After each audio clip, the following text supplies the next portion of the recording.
da série de livros de romances de Emmanuel, Renúncia, psicografia de Francisco Cândido Xavier, pelo Espírito Emmanuel. E a conversa com a pequena assembleia prosseguia.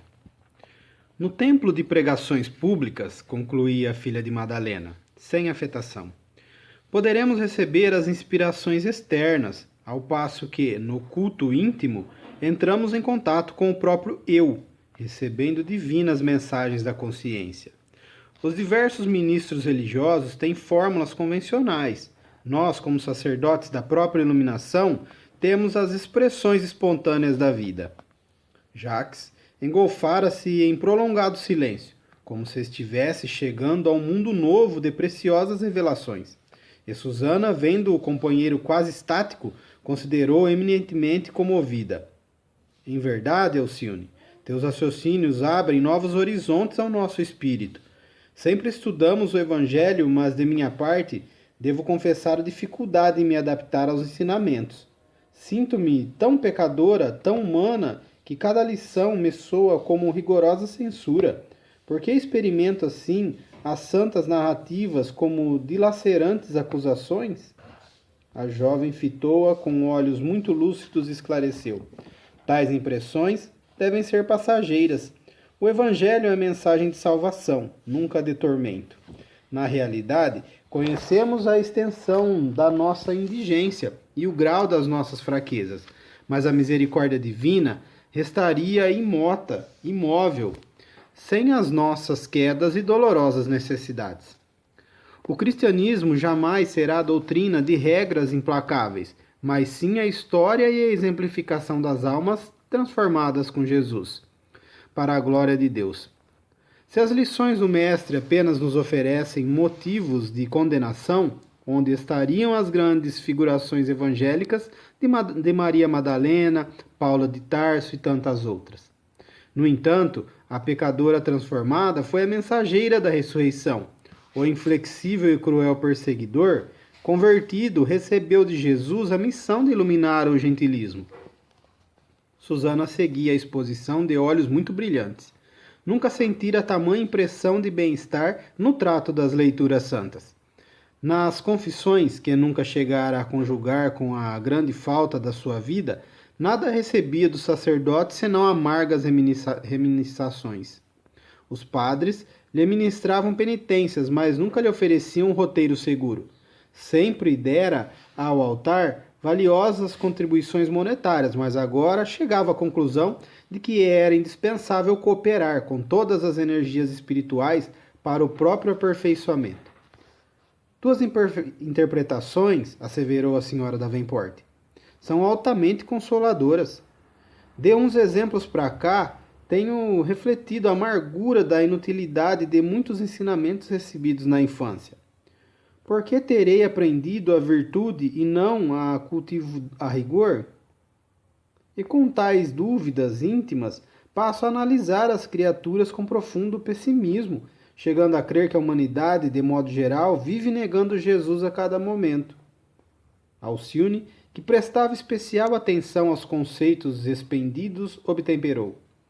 Por infelicidade nossa é, de fato, enorme a bagagem das nossas fraquezas neste mundo. Mas se o Pai não desanimou e nos oferece diariamente ensejo de nos levantarmos para o seu amor, por que haveremos de viver em descrença contumaz? Viver em esperança é o pior de todos os males. Quando nos preocupamos sinceramente com a iluminação espiritual, compreendemos a significação de todas as coisas. A própria miséria humana tem o seu lugar e a sua expressão educativa. Antes de tudo, é essencial refletirmos na extensão da bondade do Mestre. Lembremos que Pedro o negou 3 vezes na hora mais cruel, que Tomé duvidou da sua sabedoria e misericordioso poder, e nem em um nem outro foi jamais expulso da sua divina presença. O mundo tem inúmeros criminosos, exploradores, ociosos e devassos, mas tudo isso deve ser examinado por um prisma diferente. O pecado é moléstia do espírito. No excesso da alimentação, na falta de higiene, no desregramento dos sentidos, o corpo sofre desequilíbrios que podem ser fatais. O mesmo se dá com a alma.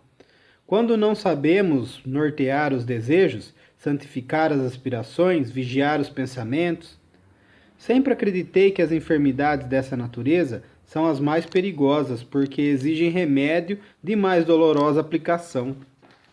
Susana estava eminentemente surpreendida.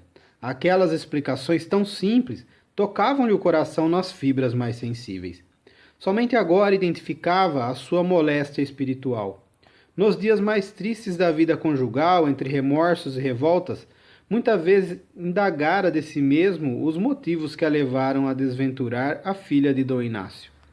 Nas horas acerbas, chegava à penosa conclusão de que um verdadeiro amor jamais sacrifica alguém nos seus impulsos. Em troca da sua violência, nada adquirira senão remorsos para si e a insaciedade para o companheiro. Não teria sido melhor cooperar para a felicidade inalterável do primo com Madalena? Se lhe não fosse possível a edificação do lar, alcançaria pelo menos a tranquilidade de consciência. Entretanto, como dizia Alcione, deixara-se empolgar pelo desregramento dos desejos, desviara-se dos sentimentos justos e caíra em terrível enfermidade espiritual. Enfim, comovera-se em demasia, fora de seus hábitos, tinha os olhos molhados de pranto. Cirilo, por sua vez, muitíssimo impressionado com os esclarecimentos, imitava o velho tio, parecendo mergulhado em profundo cismar. Rompendo o forçado silêncio, o velho educador de Blois tomou a palavra e disse com brandura: As interpretações da menina são novas e confortadoras para nós. Pelo visto, muito nos poderá ela auxiliar no referente aos sagrados ensinos. Não será melhor que todos nós a ouçamos, hoje, no culto?